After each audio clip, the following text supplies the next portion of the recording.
So one of the most underrated ways to improve your exam performance is to focus on your sleep.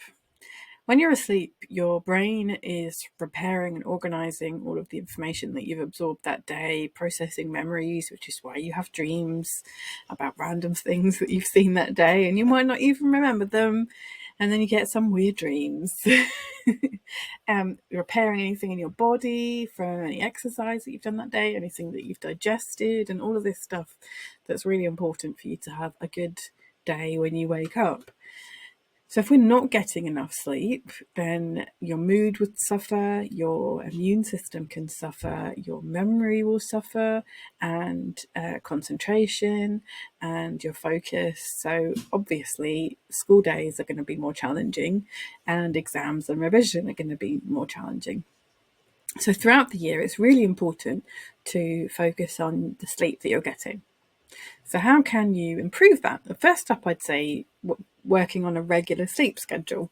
So, for example, if you're setting an alarm clock in the morning at some ridiculous hour to be able to get up for school, which is cruel and inhumane already, but there we are, then potentially you're sleeping in at the weekend to make up for that. And that's understandable because that's exactly what I did. But it can make it harder for you to then get up for the alarm during the week, and harder to fall asleep at the weekends. So Sundays and Mondays are an extra challenge because of that constantly changing sleep schedule. Whereas if you kept it the same throughout the week or close to the same, it would be much easier. So can you find a regular sleep schedule that works for weekdays and for weekends and gives you enough time to get the sleep that you need? Or adjust it so that it's a bit closer at the weekends to where it needs to be during the week? And is there anything that you can do to save you some time in the mornings, perhaps, so that you don't have to be waking up quite so early? And how much sleep does that need to be? So the recommendation is that you'd get about 9 hours of sleep. Obviously, it's going to be different for everybody, but that's a pretty good standard. 9 hours of sleep per night. Usually, adults need less sleep than teenagers. All of those things that we said, that growth, that repair, that memory processing, adults don't need to do as much of that. They've finished growing. They're not learning at school. There's a lot less of it going on. So teenagers certainly need more sleep than their parents do. And statistically, although not a massive difference, statistically girls need more sleep than boys. We have to deal with menstrual cycles. So there's a lot more of the growth and repair going on. So we would tend to sleep more than boys do. But if you aim for an average of 9 hours, that usually works out pretty well. And I would say that if you're aiming to sleep for 9 hours, it's probably more like 10 hours actual sleeping time, because you would wake up several times in the night, perhaps several times without even being aware of it, and that's losing you some of those sleep minutes that can quite easily add up to about an hour by the time you've woken up again in the morning. I learned this when I started tracking my sleep with this Fitbit.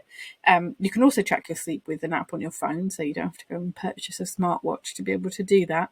And it showed me just how much I was waking up, especially if this guy's in the bedroom, because every time he moves, I'm waking up. So it can actually mean that you need to set aside more time than you expect for sleep. So if you're focusing on the adult average of 8 hours a night and you're spending 8 hours in bed, you're probably sleeping 7 hours, and you have a sleep debt of 2 hours every night. So obviously at the weekend, you're just going to want to sleep. And when you're at school, you're going to feel tired. So it can be really helpful to start tracking your sleep and paying attention to how much you need. And when you're on the school holidays, still keep to the same schedule and turn off your alarm. That gives you a really good idea of how much sleep you need to feel rested, because you'll wake up when you wake up, and you'll see how much sleep you needed. I also like to use earplugs, so I tend to use loop earplugs when I'm sleeping, and they just have the silicone earplug but also a loop that fits inside your ear. They're quite comfortable to wear. You don't get any noisy movement that you get from like foam or foam earplugs. And they do allow you to hear a little bit of sound, but not so much that it's going to wake you up. It's like you could hear it. You can still hear like a smoke alarm if you needed to, and you'll still hear your alarm clock in the morning, but you won't hear all of those little noises of movement outside or foxes or whatever's going on that might wake you up in the night. And it's particularly helpful if there's people in your household who are on different sleep schedules to you, and they might be awake after you're in bed, or they might wake up earlier than you. You don't want to hear them and lose a little bit more sleep. The same idea I'd give to blocking out light. So you don't want the sunlight to wake you up before you need to be woken up.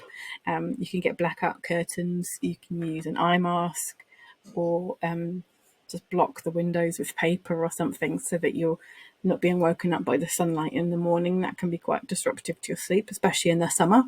It's great that we get more sunlight, but it does mean that you get shorter hours of darkness in which to sleep. So I have blackout curtains in my bedroom because I'm not a fan of having some things on my face when I'm asleep, but that can be really, really helpful.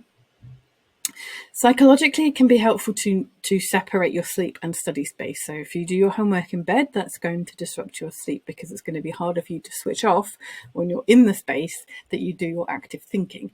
So it's really helpful to separate your work and sleep spaces. And if you don't have anywhere outside of the bedroom to study, you can still physically separate that space. So have a separate desk space set up in your bedroom that's as far away from your bed as possible, and you can separate them kind of in a design way. So different colours and colour blocks from your sleep space to your workspace, so that they are totally separate areas. And then finally, the advice that I was given by the welfare lady when I was at school is that when you're asleep, you should open a window to improve the quality of your sleep. When we're sleeping, all of this growth and repair that goes on means that our body naturally wants to be a couple of degrees lower than during the day. There's not the digestion and metabolism and active movement that we would be doing all day. It cools down, it wants to be cooler, and it can feel uncomfortable if you're in a warm environment trying to sleep, especially so for girls. Our temperature can increase during our periods, so depending on where you are in your menstrual cycle, it could be too warm when you're trying to sleep, and having that fresh air can mean that it's easier for you to fall asleep and stay asleep, and you can have the comfort of still having a blanket around you without overheating. So opening a window, which a lot of the time you can do on a latch so that it's still secure but fresh air can still move through, can really help to improve the quality of your sleep. So the tips that I would give you are to make sure that you have a regular sleep schedule, to aim for an average of 9 hours of sleep per night, to track your sleep with an app or a smartwatch, to use earplugs if you're finding you're being woken up, and block out the sunlight, and don't do homework in bed, and open a window, but be safe. I hope that helps to improve your sleep. Let me know how you get on, and I'd also love to hear if you've got any other tips of how to improve your sleep quality. Share those with us too.